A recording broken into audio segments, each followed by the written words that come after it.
going on, Pokemon Go trainers? Welcome to episode 198 of Lured Up, the podcast where we take Pokemon Go way more seriously than we do ourselves. Lured Up is part of the Pokemon Professor Network, and today is Tuesday, October 26th, 2021. I'm your host, Ken Pescator, joined by my co-host, Adam Tuttle. Adam, it is almost Halloween. It's almost. We're not there yet, so keep the skeletons in. Keep the skeletons in the closet?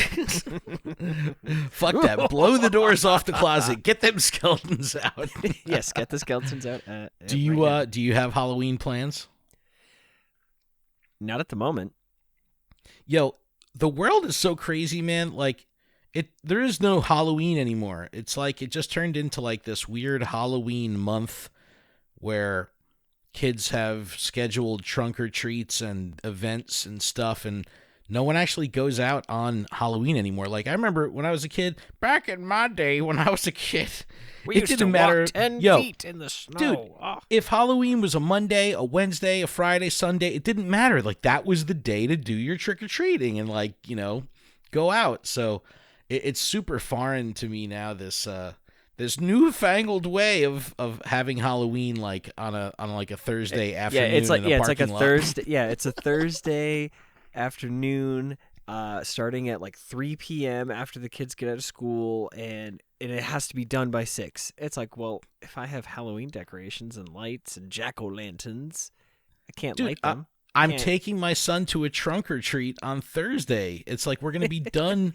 We're gonna be done before it like gets fully dark. It's like you know, I mean, it's a cool experience. Like Howell, New Jersey, like they do this big ass trunk or treat with, you know, like the town comes out, they bring the fire trucks for the little kids to, you know, fuck around with. And, you know, it's a cool event, but dude, nothing beats like crawling the neighborhood and like, you know, being an asshole. Like that was the best as a kid. But anyway, Halloween is coming up. We hope everyone has a fun and safe one. Yeah.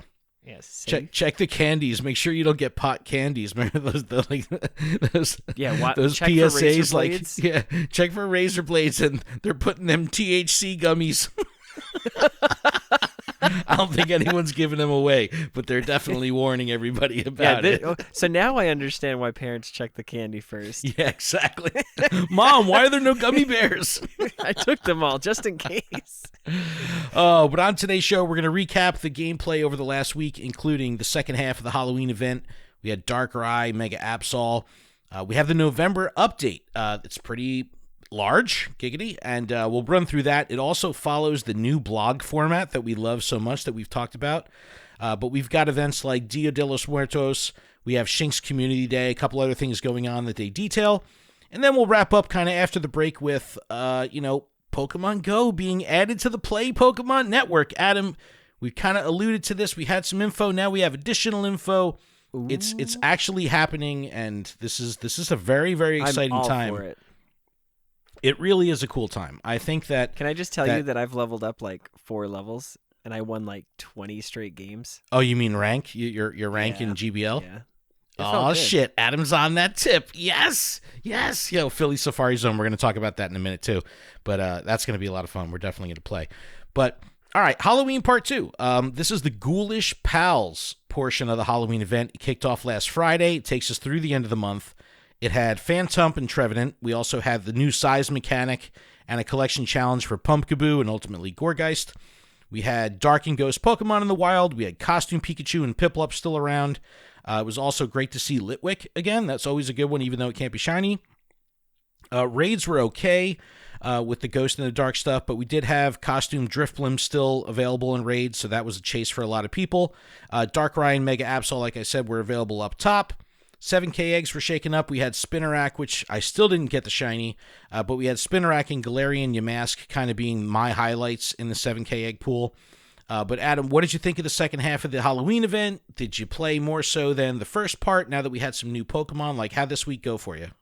The new Pokemon are exciting, but after like trading a couple and like catching all the sizes, I'm just kind of like over it.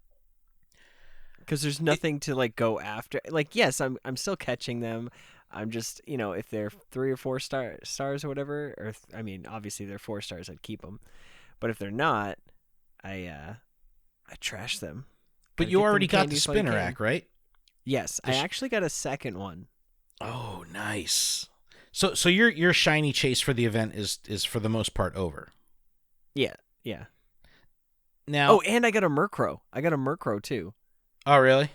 Yeah, I've had a bunch of yesterday. those from back in the day, but it was an interesting kind of breakout with these new Pokemon because there really wasn't a new shiny, and typically doesn't matter. But I think what happened with Pumpkaboo and Trevenant was, or Phantump, it was that they're just too common. Like I would have liked to see them a little bit less common, and I think that caused trainers to kind of blow their load early on in the event. You know what I mean? Like get their fill of everything they needed to do, and yeah, it kind of washed the effect away as we crept into day 5, day 6 of the event, and we still have another couple days on it. So yeah, I'm not too excited about those new Pokemon. I'm still on that Spinnerack chase, and Spinnerack is less frequent this week than it was in the first half of the Halloween event. So yeah, I've done absolutely so many of these tasks, and I have yet to get a good one or an actual shiny out of the tasks. So it's really? Yeah, this past 2 weeks has been a little crazy for me personally. So I haven't had any actual dedicated play time. So as far as research tasks, that's the one thing that if you're not out and about playing, that definitely is a major part of the gameplay that gets removed. Like obviously gym battles, if you're not out and about, gym battles take a hit. You can remote raid, you can remote catch, you can remote PvP, all that shit is unaffected for the most part.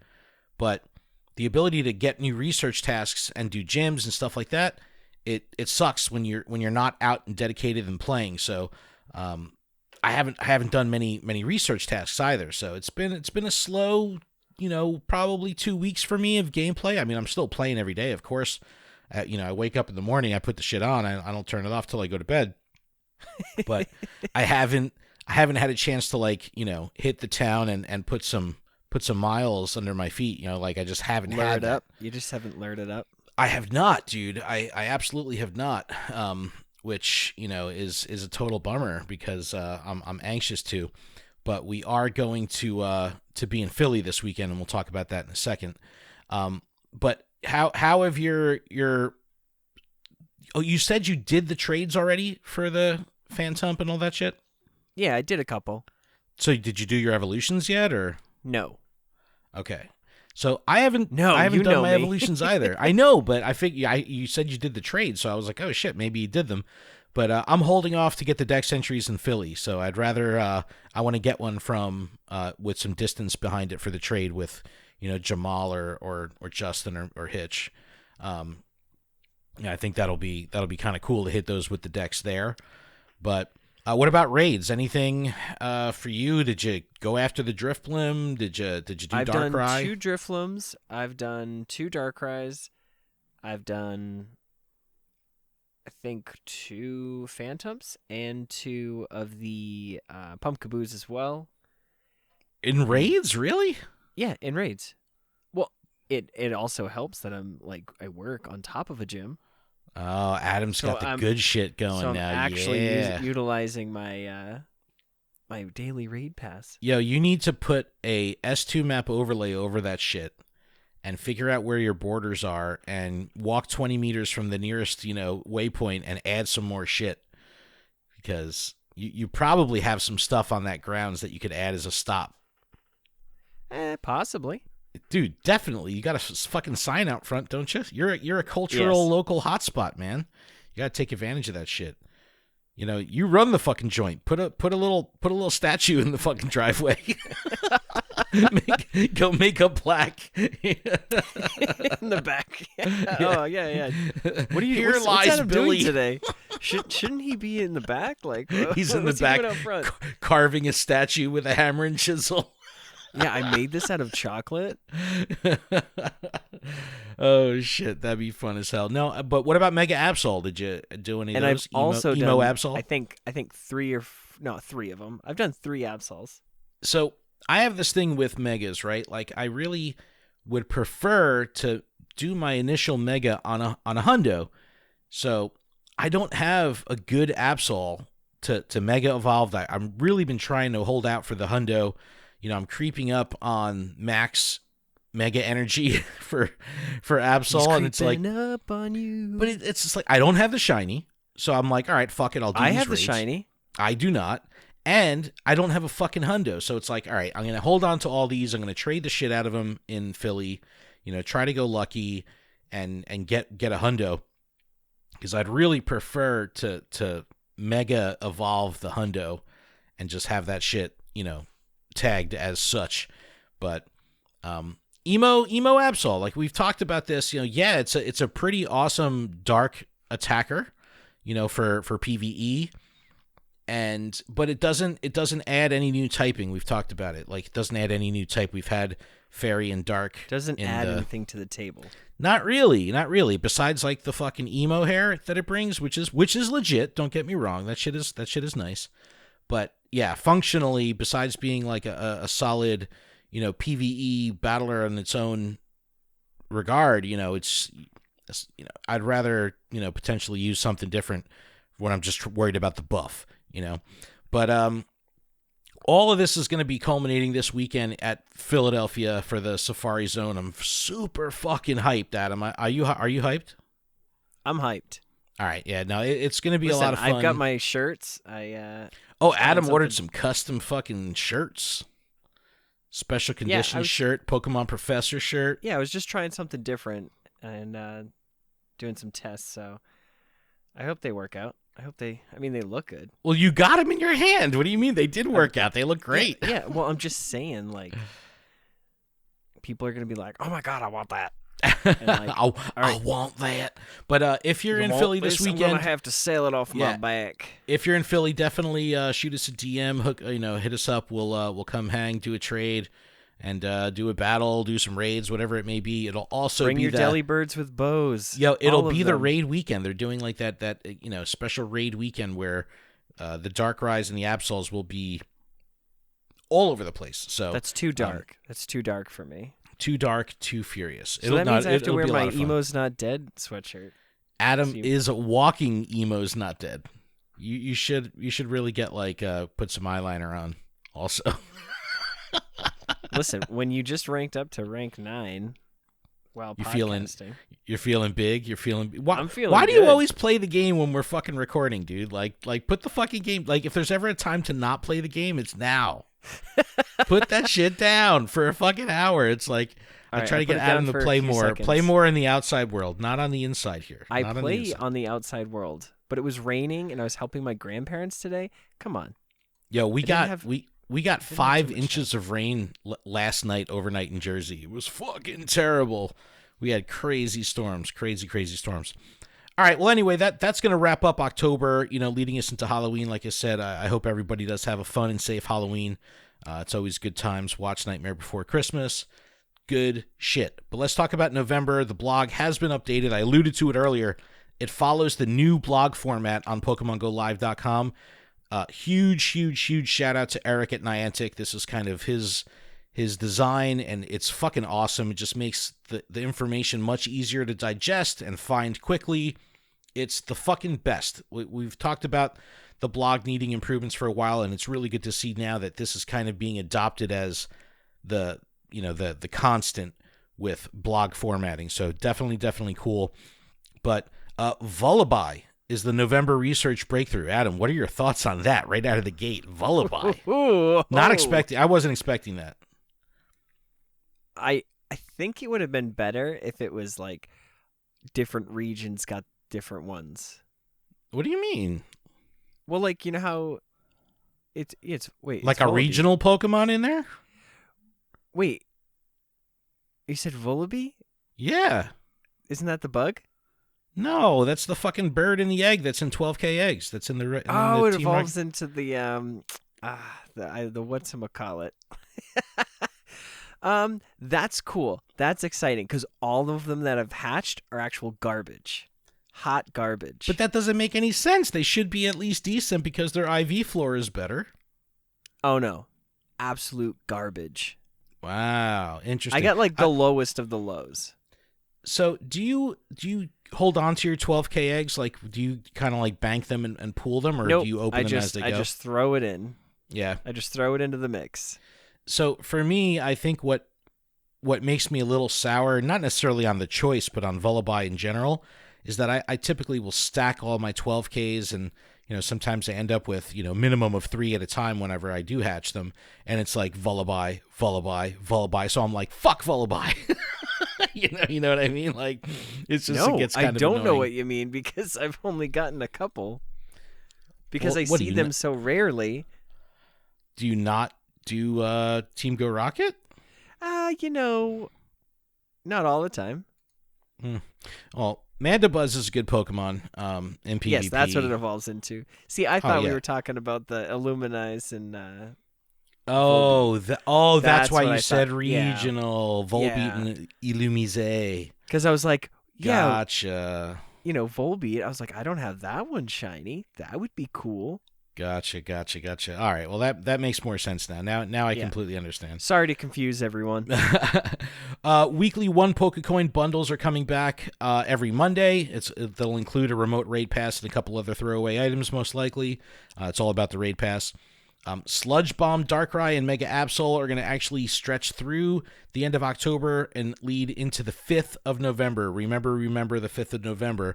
That's when the Swords of Justice that know Sacred Sword are going to be coming along with Mega Manectric, and that's going to run till the 16th. So the 5th through the 16th, we have the Swords of Justice along with Mega Manectric.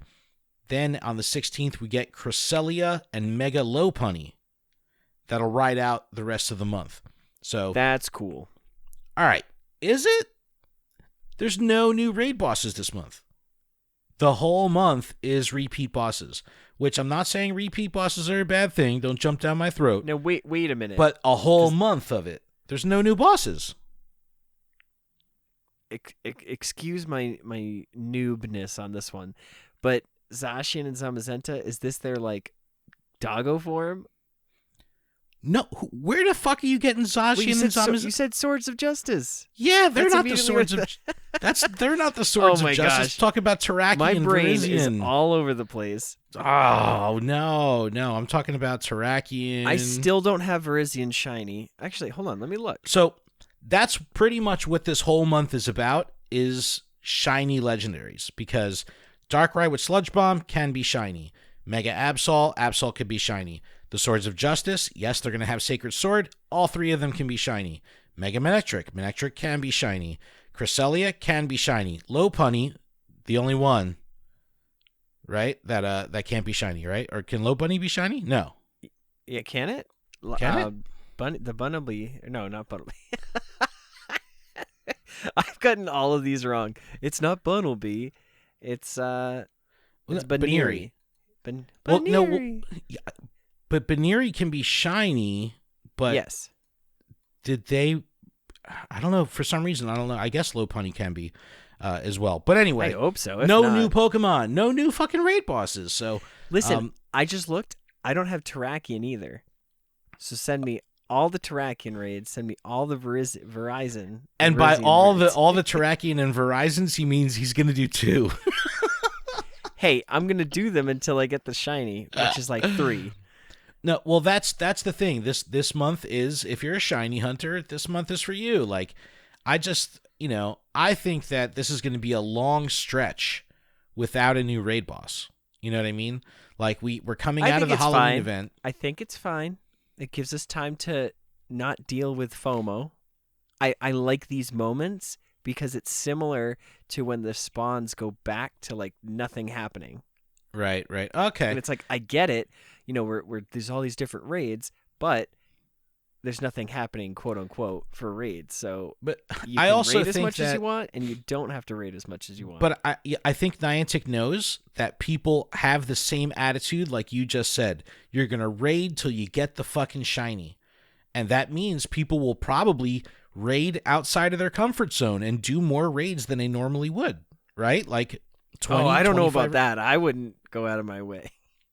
I didn't go out of my way the first time, clearly. Yeah, but if people are sending you invites, that's what I mean. You don't necessarily have to go out of your way. You just have to spend out of your out of your way. Yes, I don't want to do that either.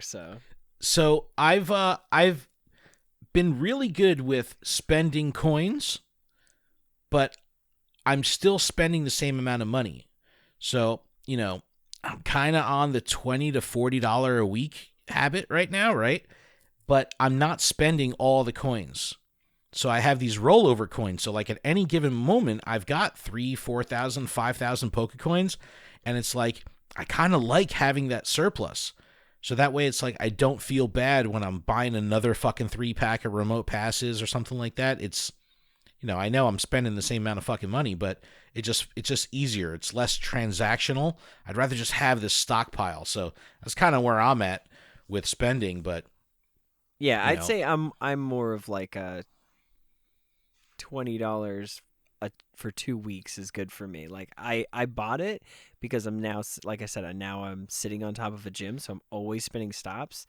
So my bag was full, and I couldn't spin the stop because my bag was full, which means I wasn't getting items, and so I ended up with like hundreds of potions, and I'm like, I can't use these. Let me delete all those. Yeah. And so I had to keep going in and deleting and deleting and deleting. It got down to the point where I'm like, what now? Do I get rid of my charge TMs? Do I get rid of my fast TMs? And I don't. Yeah. That just feels wrong. I went through a pretty significant being a professional Pokemon trainer. Yeah. No, but being like a Twitch rival and all. Well, yeah, I'm getting more into PvP. I know I say that every once in a while, but like I do enjoy it. It's a lot of fun. Like it's Ultra League. I hated Ultra League. I literally only have like 3 Pokemon that I use. I just powered one up, Nidoqueen, and I'm rocking it. You love the fucking acid Pokemon, dude. But instead of Flareon, now it's the shiny Charizard, my Machamp, and Nidoqueen. But I'm still running the same things, but it's just doing a lot better now. Because I know what to do. We actually had a, as part of Niantic's ongoing effort to communicate with, influencers and creators, we had a call. Was it yesterday, Adam? It was yesterday, yes. Right? Yeah, we had a call yesterday. Adam and I were both on it with the Niantic PvP team to discuss kind of, they didn't really give us any clearance either way, yes or no, to talk about the subject matter of the call. So I won't go into details on the actual subject matter. But this was one of those scheduled talks that they had promised on September 1st that they would start having on a regular basis. So it was really exciting to have the call. And while they're never going to give us clearance to like talk about who was per se on the call or what that specific person said, I will say it was very exciting for me, Adam, and I'm sure you felt the same way. There was new people on the call that I've never talked to before. Yes. Yeah. So I was really cool. I was like, fuck yeah, this is what this is all about now, because now you have more faces of Niantic getting in front of the community. You got the community getting in front of more faces at Niantic. It was really, really great. I left the call feeling super motivated. We talked about a lot of important stuff in the game. It was a lot of key people, important people in the community and with Niantic were on the call. So it was very exciting. We even it cut into our Patreon Zoom call yesterday. It was great. Shout out to Jamal. Well, shout to Jamal. I opened the room, right? I opened the Zoom and then I just fucking made him the host so he could let people in, and then we bounced and we didn't come back for an hour. We were in the Niantic call. We come back, our community's having a fucking Zoom, just hanging out, chilling. I was just like, hey, everybody. Hey, everybody. It was really fucking cool. And it was nice. I just came in like guns blaring. I was like, all right, I need to open up some packs of cards. Let's go. Yeah, when we got there, the way we do our patron Zoom calls every week is the first half is Pokemon Go talk. Everyone's invited for front half, back half, whatever. but we typically will limit the first half to Pokemon Go talk, the second half to TCG talk. So when we arrived, we were in the second half. So as soon as Adam got there, he started fucking ripping in the packs. It was like, I think Jamal said, he goes, that didn't take long. So funny, so funny. But let's see what else we have going on in November. 5 Tuesdays, which means 5 spotlight hours. Cacnea with double catch candy, Chinchou with double transfer candy, Turtwig with double catch Stardust, Chimchar with double catch XP, and Piplup with double catch candy. So we're seeing Turtwig, Chimchar, Piplup, starters and spotlight hours. I don't know how I feel about that. They suck to catch. They fucking suck to catch. That's why you do the Go Plus, and you're like, that's your it. Go Plus, you will rip through your fucking balls, giggity, because your fucking Pokeballs without a curve and, you know, without a great or excellent throw, your catch rate is going to be fucking doo-doo. What do you mean my balls won't thank me?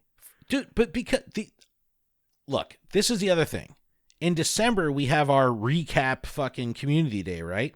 Are Turtwig, Chimchar, and Piplup going to be part of those community days, or are we beyond that already? Are they 2 years old already for community days? I don't know. That's a good question. Like, if they come back in December as part of the community day, you know, weekend where they bring everything back, that's going to be lame, because, like, we already had 3 weeks of focused events through these spotlights to catch them. I don't know. I just hope I hope they're not part of the December event. But any of these jump out at you? Cacnea, Chinchou? I just recently caught 100% Turtwig, or got one from a task. So I'm definitely going to participate in the Turtwig. We just did the Liverpool Safari Zone, so like Chinchou really isn't that appealing. Why do you want to do the Turtwig for Candy XL? Yeah, gotcha. I hope everyone's been taking advantage of the guaranteed Candy XL from walking your buddy. I hope you've been putting your Mega Pokemon as your buddy to work on them candies, because this is the time to do it through the end of the month. But yeah, I think I did pick up a shiny Chinchou during Liverpool, and I already had some in the inventory. But yeah, and then Piplup is going to be my last one that I'm excited for, because even for GoFest, was it GoFest when Piplup came back? I don't know, man. We just had it for fucking costume too. Yeah, so I still haven't gotten the shiny. Like, I mean, I got the shiny, but like I think I only have like one. So or two. Really? Yeah, because I was playing TCG during Piplup. Oh, that's right. You had your tournament, right? Yep, I remember now. Oh, that was a while ago. Yeah. No, I do remember that. That was when live events were, so it had to have been 2018. 19 so maybe. I did a massive inventory purge. So I know you were talking about like managing your items. You know, I'm the same way. I work on top of a gym, so I'm spinning all day. You know, when I hit Red Bank and if I play Red Bank for 2 or 3 hours, I'm spinning, 500 fucking stops over the play session or whatever. So I'm always full. So I've really cleaned up my inventory. You know, we did it on the Zoom call. I took your advice. I scrapped carrying regular revives. I exclusively carry max revives. So, and I've given up on a lot of the middle items. So I don't do Great Balls, get rid of them. I don't do Super Potions, I get rid of them. I don't do and all the middle shit. Like, I just fucking get rid of it. I keep 25 of each TM now. 25 of each TM. I keep my evolution items down to like 5 each or some bullshit like that. I just delete everything. That's what I do. And rare candy, I'm good now where I'm just giving it to legendaries and mythicals. So anytime I do an inventory cleanup or whatever, I spend all my rare candy immediately. So I never have rare candy on me. Yeah, if I do a raid, I just spend it right after. Yep, that's the way to fucking do it. And I just, I drive so much now that I'm Go Plusing constantly when I'm driving. So I need to have that like 1,000 to 1,500 Pokeball inventory like at all time. That's my safe place.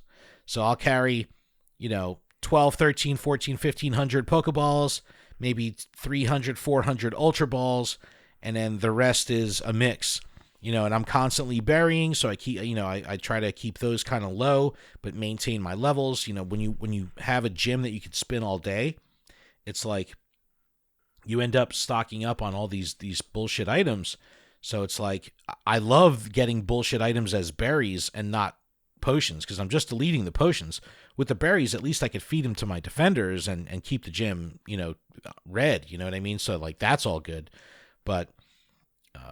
I don't know. Oh, but I did a massive purge of Pokemon because I knew that Philadelphia Safari Zone was this weekend, and I got to the point where, my Pokemon inventory, 4,500 Pokemon, but I'd delete everything or transfer everything, and I'd be like 4,300. I was like, yo, how did I get here? How did I get to the point where I only have 200 room, to be my working Pokemon storage space? And what it was I've never deleted shiny Pokemon, ever. So Bulbasaur, like all the original Kanto starters from their community days, I was still sitting on a shit ton. Get out of here. I did it. I got rid of, I think it was 400 shiny Pokemon. So I got rid of 400 shinies and I think 300 legendaries. I fucking purged. And now my inventory, quote unquote, fighting weight when I have everything cleaned is I'm down to 3,400. So that's my Pokemon now. And I still have a fully complete, obviously not the regionals that I don't have like Klefki or whatever, but I have a full living dex for all the generations. I've got full shadow and purified decks, and at least one of every shiny. So I'm keeping these running living dexes. And I still have 900 room now, which is pretty good. I think I went down to keeping, maybe 3-4 of every legendary, unless, it had ridiculous IVs or I had invested in it or something. But it just feels so much better to not have to constantly fucking transfer Pokemon in the middle of a play session. Like, that's the most, disruptive thing, where you're in the middle of catching, or you're like, why isn't my fucking Go Plus working? Or why isn't this? And it's like, oh, fuck, my bag is full, or my storage is full. So now it's like, it's awesome because I don't have to worry about that shit. And then I can literally just do a fucking age 0, remove the 4 stars, you know what I mean? And just boom, purge everything all at once. And it feels so fucking great. It's very, very convenient, but. It's very convenient. All right, continuing on through November, the first event will actually be Dia de Muertos. This is returning to the game. We did see this last year, but this is really cool because now trainers globally can actually take part in the event in limited capacity. I like when they do this. It's Monday, November 1st at 10 a.m. to Tuesday, November 2nd at 8 p.m. local time. Trainers globally will see a 90-minute incense, 90-minute lures, and double Stardust. So 2 full days pretty much of double Stardust. That's a great companion bonus to the real event, which is happening in Latin America and the Caribbean, where they're going to get a +1 bonus transfer candy for everything they transfer. And then there's a specific pool of event Pokemon that are going to be attracted to lures and incense. Those event Pokemon include Cubone, Sunkern, Murkrow, Houndour, Sableye, Yamask, Sunflora, and others. So it's cool. It's like some of the dark and ghost Pokemon and some of the floral Pokemon kind of celebrating that whole thing. Really cool. Everyone's going to get a collection challenge as well. That'll lead to a Shedinja encounter, as well as a Poffin and some incense. There's going to be a free event box in the shop with 20 free Pokeballs, Adam, and incense, as well as a free Avatar t-shirt in the shop. Go Battle Day is also November 1st. Remember, this is the new format for Go Battle Day, so it's not like 6 p.m. This will run all day. So as it turns midnight on November 1st, that's when Go Battle Day will start, and it doesn't end till 11:59 p.m. that night. You could do up to 100 battles. You get 4 times Stardust win rewards. This is huge. Geez. So awesome. So Adam, 2-day event, Double Dust. Is Double Dust the best companion bonus to when there's a regional exclusive event? So the real event here is happening in Latin America and the Caribbean, but the rest of the world, they throw double Stardust at us. that's probably the best way to do it, right? Like then you don't feel left out. Nope, not at all. Everybody wants Stardust. So the question is, you said everyone will also get the collection challenge. Is that us? Yeah, everybody. Mm-hmm. Ooh, that's cool. The only thing that's limited to Latin America and the Caribbean are going to be the specific spawn pool, and the incense and the lures will be attract that specific pool, more frequently. The Cubo Sunkerns. That makes sense. Yeah, so it seems like everyone's going to get the collection challenge. We'll get the Shedinja, we'll get the incense and the Poffin. It's really just that bonus transfer candy and the lure and incense spawn pool. But I think that the Stardust is the best way for when they do a localized event.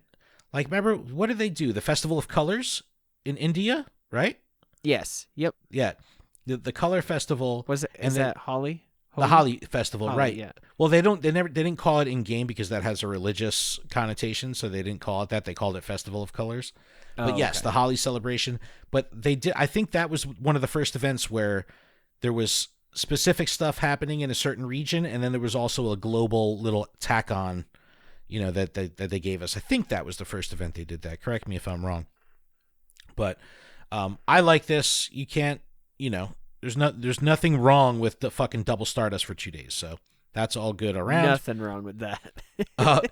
Here we go. What about this, though? Shinx Community Day. We kind of saw this, with the Dev Diary video with Michael from the Pokemon GO product team, and he was talking about the history of Community Day and all that good stuff, and kind of alluded to, hinting towards what could be an electric Pokemon. It is, in fact, Shinx. It's going to be Sunday, November 21st.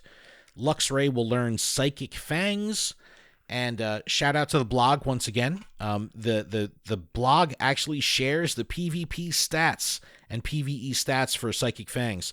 PvP, it'll be 40 power. It's also guaranteed to lower your opposing Pokemon's defense. Oh, I'm hooked. You got me. Yep, Adam loves that shit. And in PvE, it's 30 power, so it'll charge pretty quick. We're also going to see quarter hatch distance, 3-hour incense and lures. And as an added bonus to kind of close out the year before our December wrap-up Community Day weekend, we're also going to have 3 times transfer candy and a 4 times chance of earning a Candy XL when transferring Pokemon. So it doesn't mean that you're going to earn 4 Candy XL when you transfer. It just means that you're going to be 4 times more likely to get a Candy XL. Now, okay, question on this. This is like on my mind. Yep. So if I have 400 Piplups, okay? Just hear me out. 400 Piplups. If I highlight them all and then hit transfer, is the same probability of me getting a certain number of XLs the same? Or if I transfer like 3 at a time? So this was one of those tinfoil hat theories in the very beginning, saying like, don't transfer big groups because you're going to get less Candy XL. But what ended up happening was, like, if you transferred 30 breeds or species of Pokemon at the same time, you wouldn't get any Candy XL. But in reality, it was just pushed off the bottom margin of the page, and they were in fact there. You just couldn't see it. I think the probability will be exactly the same, event or not. The probability will be exactly the same whether you transfer 1, 3, 40, or 400. Each one will have its own role. You know what I mean? Like, there's going to be a role for the Candy XL. Now, we don't know the exact stat of the probability of getting a Candy XL. I'm sure Sylph Science has some kind of data on it. But for argument's sake, let's just say there's a 1% chance of you getting a Candy XL during a transfer. During this event, for Community Day, you'll have a 4% chance of getting that Candy XL. If that was the number. If it was a 1%. So it's just a 4 times probability chance, not 4 times the Candy XL. There's going to be a $1 special research called Flash, Spark, and Gleam. And there's going to be a Community Day box with 50 Ultra Balls, 4 Incense, 4 Star Pieces, and an Elite Charge TM. Adam, let's start with the Pokemon choice. What do you think about Shinx? The community wants me to be on their side, and I'm asking you, man. No, I know. I'm thinking about everybody, okay? Some people haven't gotten it, so it's exciting for some. Some people spent lots of money on raids to get the shiny, so it kind of feels like a kick in the butt or slap in the face, whatever you're into. But it's just one of those stomp things. on the balls, whatever you're into,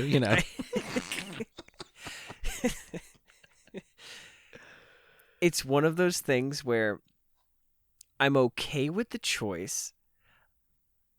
It would be exciting if we didn't just come off of a Pokemon that we already had the shine. Like there's just no hype. There's no excitement around Community Day. So you're saying it has less impact because we're coming off Duskull? Yeah, it literally feels like we weren't heard. If that makes sense, like sure, of course it does. This is a hot topic. We gave such an expression of Duskull being like, "Hey, this isn't a great idea. PvP, it's not that great. Like, why are you giving us this?" Adam, did you watch Michael's Dev Diary? Did you? He explained this, man. No, and it's just, dude. I get that everything was already set in motion, but somebody somewhere had to have seen like, oh, there might be some angry people. People might not like this one. Let's give them another one in the same fashion.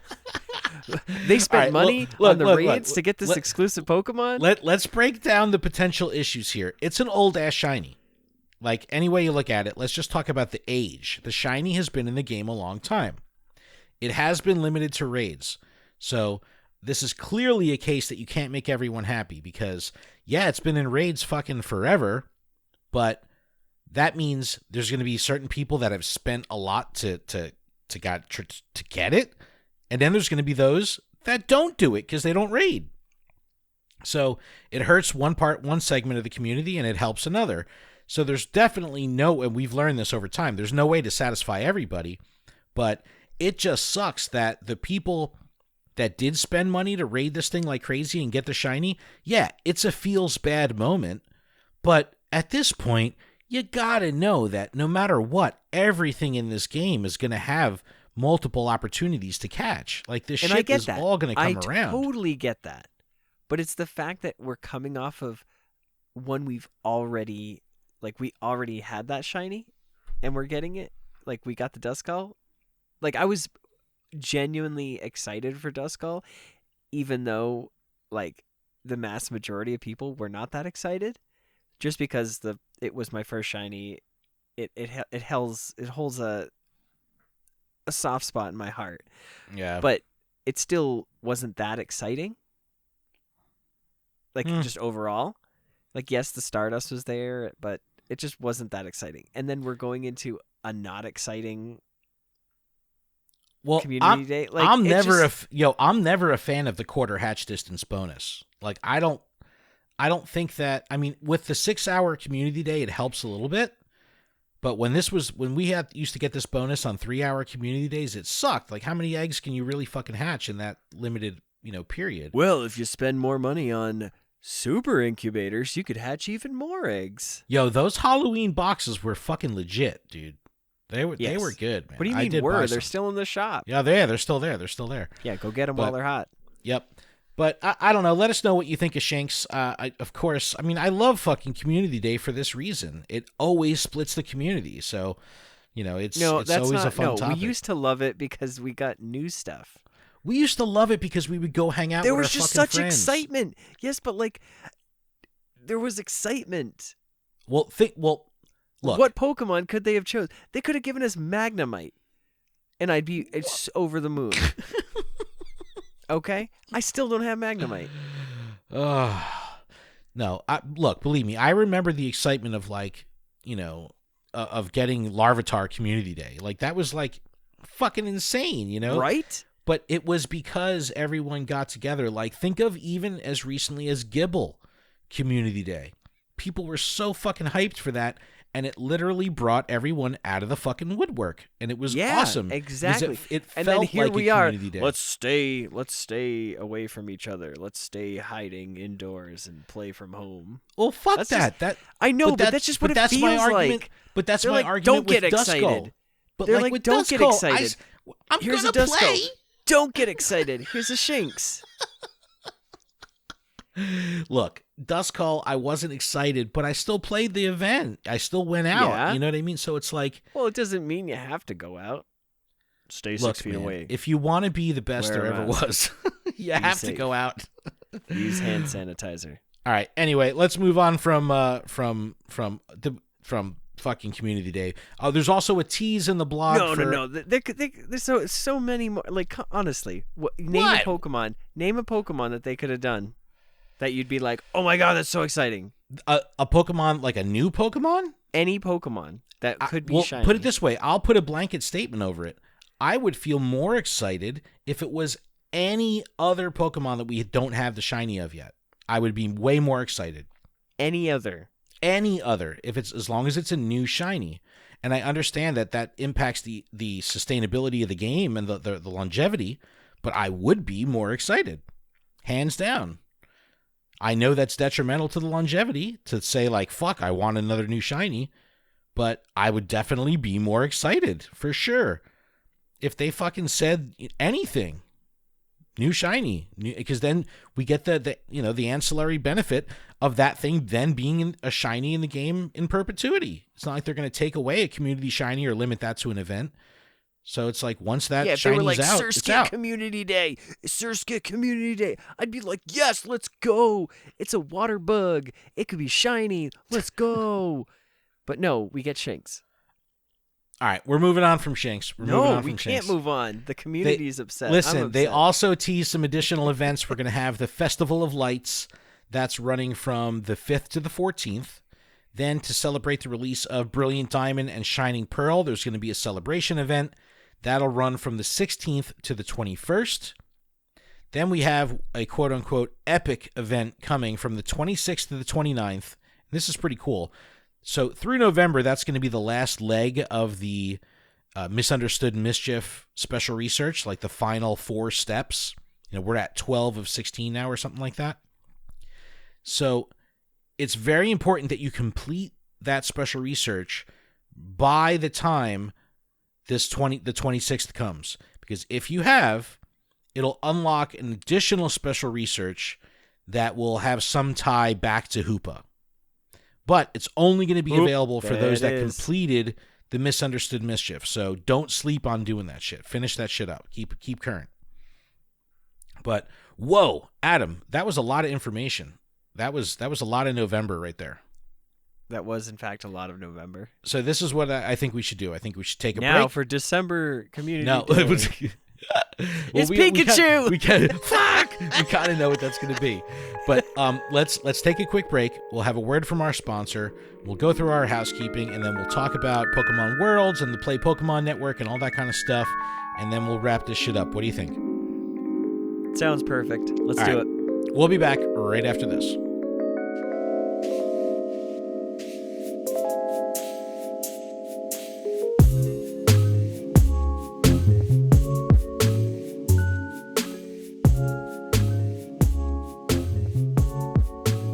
Yo, Adam. What's up, Ken? It's time for a ball check. Ooh. Support for the Lured Up podcast is brought to you by our friends at Manscaped, the leaders in male grooming. Their 4th generation performance package absolutely changed the grooming game, along with the refined body wash to round out your hygiene routine. Join the 2 million men worldwide who trust Manscaped for their shower time routine by going to manscaped.com for 20% off and free shipping with the code BALLCHECK. Now, Adam, I don't know if you've smelled it yet, but have you smelled the body wash? I have not. Yo. So I'm very, very particular when it comes to like fragrance in like soaps and shit. Typically I get unscented stuff, This smells so good that I think that it's very defining. Like, I think Manscaped has got a good thing going here, like where this can be, it's like not a smell that I've smelled with other brands. So it's really unique, which is what I like about it. But you and your boys will be oh so fresh, Adam. Oh so fresh and so clean when you start off your care routine with the ultimate body wash. So remember, everyone, get 20% off and free shipping with the code BALLCHECK at manscaped.com. That's 20% off and free shipping with the code BALLCHECK, BALLCHECK, at manscaped.com.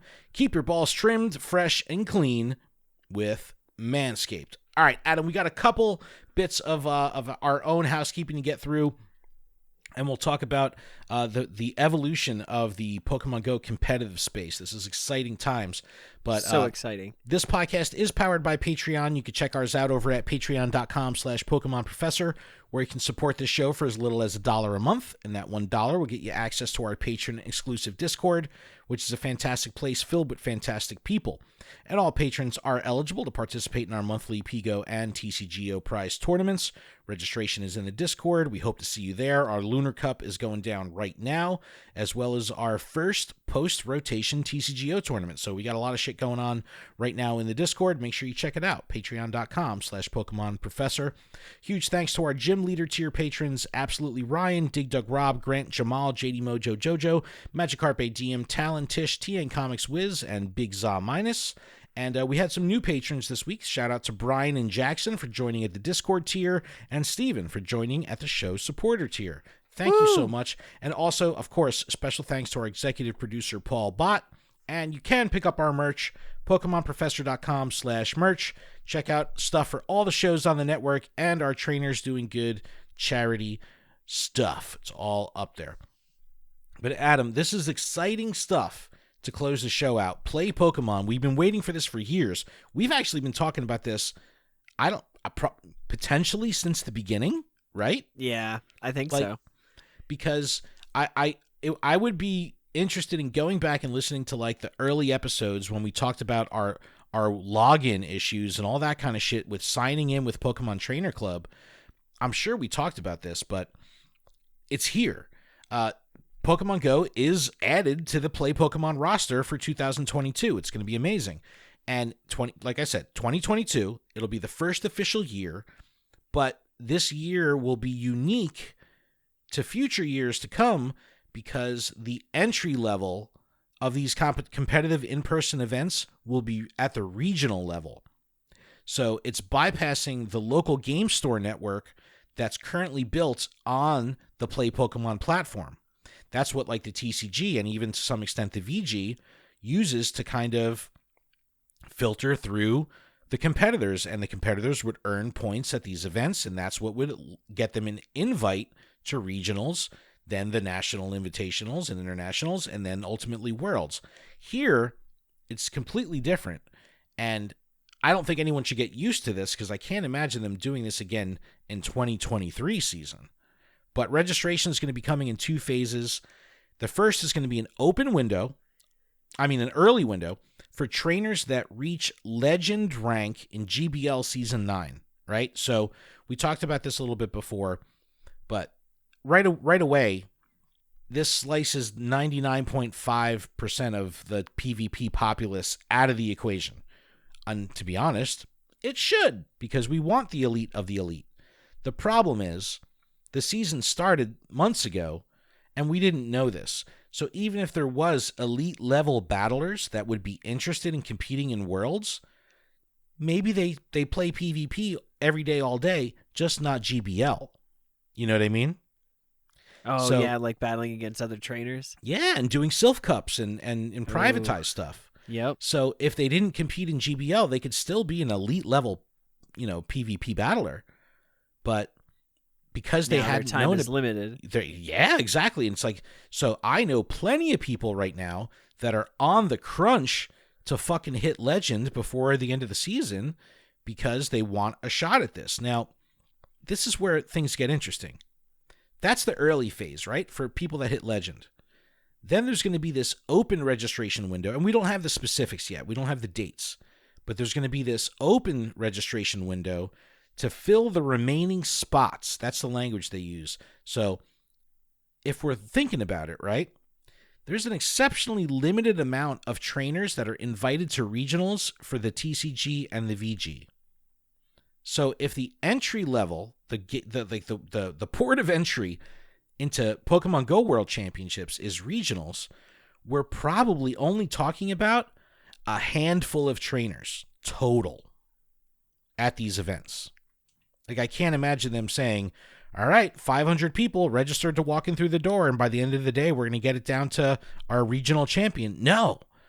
I have to imagine that what's the most they could bring in? 32, 64? Who knows? So those numbers typically are what we see with TCG brackets. So right. I can imagine 64 might be the cap.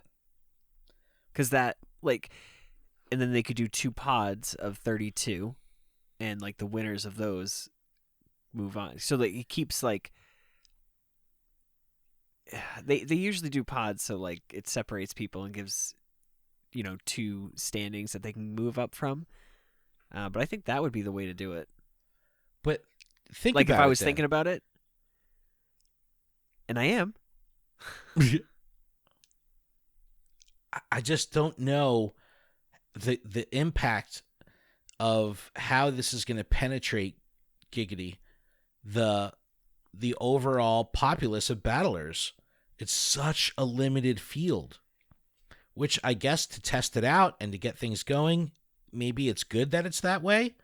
I mean, imagine living in the area of one of these regionals, and you are an elite battler, but you missed the legend rank.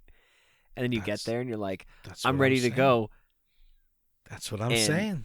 Joe Schmo from off the street was like, I want to play this. I'm just here with my son playing TCG. I'm here for the open registration. Yeah, I'm here for the open registration, and it takes a spot from, so it's...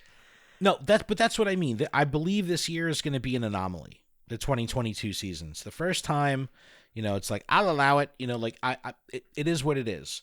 But I do think what we're going to see is a very limited field, because it goes from regional to the international championships, which is like, continental style championships, which is like 8 or 16 people when it comes to TCG or VG or Pokken.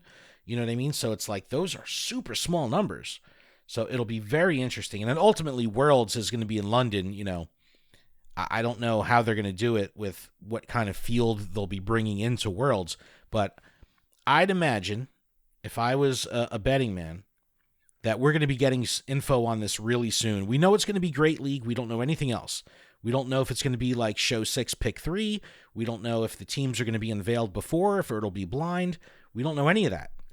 We don't know if they're going to have little tiny stadiums that you stand on with a referee in the middle. A little patch of grass, like a little welcome mat. Listen, they did that at GoFest. At GoFest.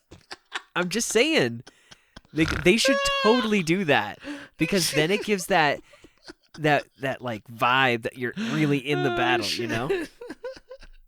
Oh, that's so funny, dude. Well, think about even like because they've done like streams for the like Oceania and the international championships. They're big productions. They have nice stage shows and production quality and professional shoutcasters and all of them. Shout to Chip over on the TCG side.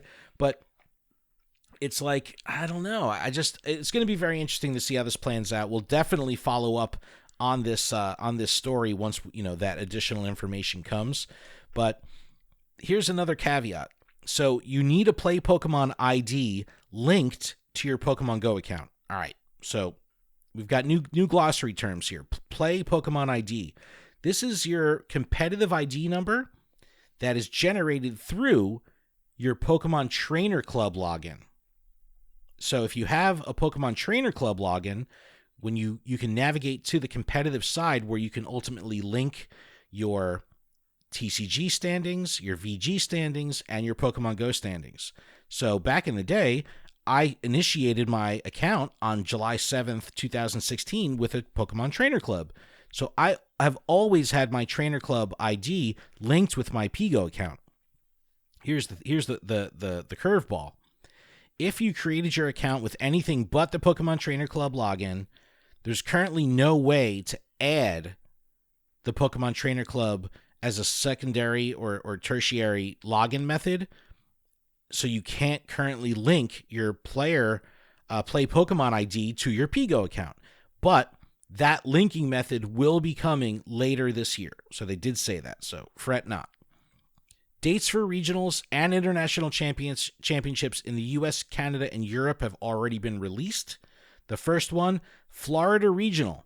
It's happening in April of 2022. So this shit is coming. Like, this is close.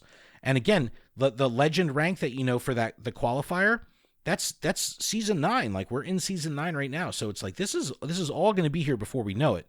But Latin America and Oceania dates, that's going to come later. But Adam, we've been talking about this for a year. What do you think? And again, because you've had such experience in this world with the TCG, what do you think of the format and the fact that regionals are the entry point for the 2022 season? What do I think the format will be going into? No, like year? what do you think of them doing it like that? Like where there's no local game store, network. I think it's fine because honestly, what I think they're doing is trying to gauge the interest without like guaranteeing a number of spots, but being like, oh, we don't know how many spots we have. I think they just don't know. And there's a lot of unknowns in the world of Pokemon Go because I don't know how intense the scene is. And I think this is TPCI trying to get a feel for it, but also not letting it go overboard because they don't. For the TCG, but let's not pull the wool over our eyes. How could they not fucking know that hundreds of thousands of trainers of varying skill levels would want to be involved with this? They gotta know. Okay. Well, I understand, but they don't know how serious people are with certain like aspects. They don't know that. Like travel, you mean? Like people like traveling? Yes, like would they travel? Well, talk about your experiences back. Like, let's go back to like 2015, when you were in the thick of it. You traveled fucking everywhere. Yeah, I went to regionals in like Indianapolis. I flew to Florida. All over New England, drove. Went to Pennsylvania. I'm telling you, man. Yeah, so. I knew like my local game shop, the owner. His kids were both competitive TCG players, and like they traveled fucking everywhere. Like it's no joke. Like, yeah, I've been to Montreal, Toronto. Like I've been all over. Yeah, it'll be interesting to see how this that's pans the thing. out. So they might see somebody in Florida that like is in Oregon. You know what I mean? Or like Washington. Like, well, the good thing is that the prizes for the invitationals is that it'll include travel, I think. So it's all laid out in the blog. I'll link to it. It's just an exciting time because, you know, this is all going to be culminating at Worlds, and that stage is a big fucking stage. A lot of eyeballs are on that. So, you know, we saw that in 2020 or 2019, the exhibition with King, and that was amazing, but that wasn't. Yeah, when I was physically there at Worlds Adam watching was there. that, I was in a trance. It was so good. It was so good. It was amazing to watch from home. Yeah, and I think it's, I guess, not gauging the interest, but they want to make sure they get it right. You know, and yeah, you got to think with cards, you're sitting down, you're having, you know, a match. With a phone, these are battles meant to be fast. So having a league set up, like, and I guess I understand like Self League is the thing, but I mean, you're there, it's fast paced, so like they don't think that at a shop level, people are going in there. There's nothing for the Pokemon Go player except for a stop at the store to spin, and then they're going in, like, yeah, but they're going to do a battle real quick and then leave. You know what I mean? But like, that's the thing. You have you could do distributions, you can, and then you make all the whatever this store network is, this local game store network that is sanctioned by Play Pokemon. You make all of them fucking stops. You have them lured 24/7. You know what I mean? Like, you make it worth someone going there and spending time. But I wonder, here's a tinfoil hat theory. Did they say, let's not worry about the local level because the game isn't stable enough? They don't have staff that's trained in being able to, officiate at that level. That's what I was saying too. So for each player, like for every certain number of players, you need to have a judge. So if there's a ruling question or something like that. Now in PvP, there's no like the rule sets. Like they're kind of flying by the seat of their pants. They have all this stuff laid out, but it's like, what are the rules if the game is a live game and changes constantly? Like, what if there's an update that says Pidgeot with Brave Bird doesn't work? You know what I mean? So like, you go in, that's your team, and that update happens in the middle of regionals, and you're playing with Pidgeot with Brave Bird, and that's part of your team. You know what I mean? So yeah, but we kind of saw that at Worlds in 19 when they released, what was the set that came out, and the format fucking flipped like the weekend before the Worlds, and it was like, everyone had to change their entire deck structure like as it was happening. But I bet you, man, like, and I voiced this concern to Niantic. I was just like, I hope y'all are gonna like work with TPC to like train the staff on how to do this. I go, because I've seen a number of TCG events go down horribly because the staff at the store just was ill-equipped and ill-trained to handle it. Like, not even like operationally, but logistically as well. So it's like, they got to make sure they like. I think you're right, dude. They have to hit it right. Like, it's got to be right. I don't know. I guess exactly. The stability has to have something to do with it too. This gives TPCI control because they're in a setting where there's a ton of staff. You know what I mean? Yeah. Like, well, no, it's very regulated. And they might have like 2 or 3 people that are going to be at every single one of these regionals, and it's those 3 people that are going to like officiate. There's no backup people. It's just these 3. You know what I mean? So I think that's what we're gonna see, and it might be 1 quote unquote judge to each 32 pod, something like that. So like if an issue arises, they're watching a screen where all these phones are plugged in. Like, I don't know how they're gonna do it, but maybe they have 16 phones and each player just logs into their account and they play on those phones just because they're all linked up and the judge can see the phones are like hardwired to, what I mean? Like, no, seriously, something like that. It's like 5G, no latency, special network. Yeah, like exactly. That's another thing to worry about here. We got to remember, everyone's on different phones, different connections. There's so many variables, and the fact of, the game doesn't really run well. The PvP doesn't run well. So it's like there's a lot of room here for shit to go bad. And even at Worlds in 2019 with King, remember, they had to swap their iPads and shit out a couple times where the matches weren't working. You know what I mean? Like, that was brutal. I was like, listen, here we go. We need to have a round table where we talk with a bunch of PvP players, get them all on the show, and just discuss Worlds. Yeah. Like, all the, you know what I mean? Like, all the things that they could do, all the things that they want to see, don't want to see.